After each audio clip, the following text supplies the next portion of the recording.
Francesca Evans from LymeOnline, bringing you up to date with all of this week's top stories from the Lyme Regis area. Figures released this week saw the Lyme Regis area rise above the national average for COVID case numbers before dropping again.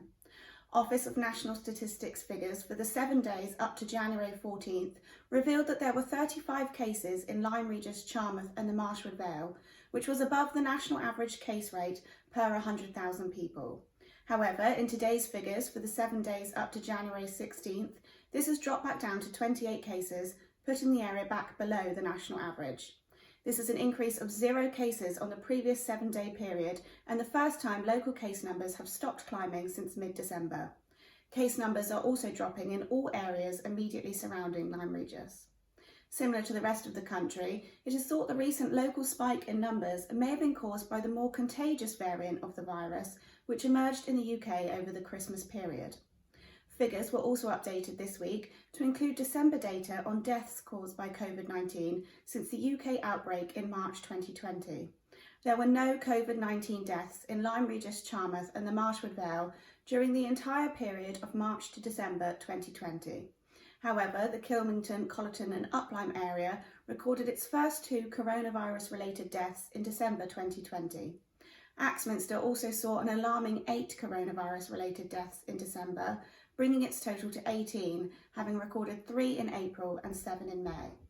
In a bid to tackle the recent increase in case numbers, Dorset is ramping up its vaccination programme, with Bridport Medical Centre expected to get through 2,000 patients from the Bridport, Lyme Regis and Charmouth area tomorrow. The flow of COVID-19 vaccination stock to Bridport Medical Centre has increased, and the supply of the AstraZeneca vaccine will allow them to vaccinate between 1,500 to 2,000 patients per day, with clinics planned twice a week. Volunteers have been called in to help marshal queues and car parks, with some disruption expected around the medical centre area tomorrow. More than 3,000 Dorset Council staff and care home staff will have also been vaccinated against COVID by the end of the week. West Dorset MP Chris Loader has called for vaccinations for teaching staff to be given higher priority. Mr Loader addressed Education Secretary Gavin Williamson this week and praised several schools in his constituency, including the Woodruff School in Lyme Regis, saying they had gone above and beyond during the pandemic. Here he is speaking in the House of Commons. I have been in regular contact with the head teachers in my constituency, and I have been consistently in awe of the way they continue to handle the most difficult of situations.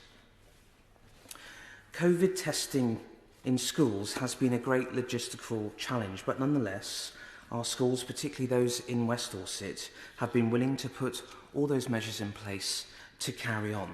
Teachers across the nation, I know, have gone above and beyond to support our young people through the pandemic, which has been, Madam Deputy Speaker, no mean feat. West Dorset schools have made the transition to online learning extraordinarily quickly, thereby ensuring that students do not fall behind. They have kept their doors open for the children of critical workers, as I said, and they have built COVID-secure infrastructure entirely from scratch in many cases. Can I make particular mention of the schools that I know have totally gone above and beyond in delivering education to our children in West Dorset?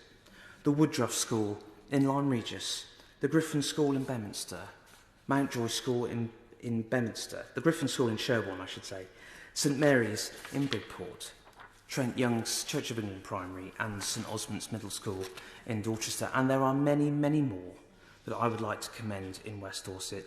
Unfortunately, I don't have the time this evening to do that, but their work in education, for logistics, for care, for the health and support of their pupils has been absolutely excellent. The much-anticipated Ammonite film, based on the life of Lyme Regis fossil hunter Mary Anning, will go on general release in the UK on March 26th. Oscar-winning actress Kate Winslet plays the working-class 19th century fossil hunter as she develops an intense bond with a more privileged young woman played by Saoirse Ronan. Scenes were filmed in Lyme Regis almost 2 years ago, with the release having been delayed due to the coronavirus pandemic. The movie was selected for several film festivals last year and has won rave reviews from critics. Winslet opened up about the enormous challenge of playing Mary Anning in a recent interview, saying she spent weeks with local paleontologist Paddy Howe learning how to fossil hunt before choosing to live on her own during filming so she could live as close a life to Mary as possible. You can watch that interview in full on the LymeOnline website. And sticking with the theme of Mary Anning, a campaign to erect a statue of the fossil hunter has reached the £70,000 mark, meaning work can start on the lasting memorial. The Mary Anning Rocks campaign launched its crowdfunder in November and has already raised £70,000 of its £100,000 final target, meaning chosen artist Denise Dutton can now be commissioned to start work on the statue.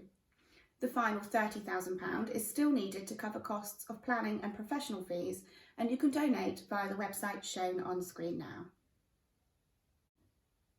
Dorset House in Lyme Regis has been named as a finalist in the Dorset Tourism Awards. More than 90 entries were received for this year's awards, and 60 businesses have been selected as finalists in various categories ahead of a virtual awards ceremony to be held on February 4th. The multi-award-winning Dorset House has been listed as a finalist in the B&B and Guest House of the Year category. The Tunnel Treetops in Charmouth, a high ropes adventure trail based at the Tunnel Shooting Range, was also commended in the New Tourism Business of the Year category. Josh Yelland, a leader with the Upline-based First Lymm Valley Scouts, has received his Queen's Scout Award, the highest honour for young people involved in the international organisation. The award is the result of 5 years' work, including helping his scout group grow and taking an explorer unit to Denmark for 2 weeks. At the same time, Josh completed his Gold Duke of Edinburgh Award, which he received at Buckingham Palace before the coronavirus pandemic. Unfortunately, there will be no special ceremony for his Queen's Scout Award, and instead he was sent his certificate in the post, but Josh said it was still a real privilege to receive it. Thanks for watching LymeOnline's video news bulletins. Don't forget you can stay up to date with all the latest local news throughout the week on the LymeOnline website. And in the meantime, have a great weekend and stay safe.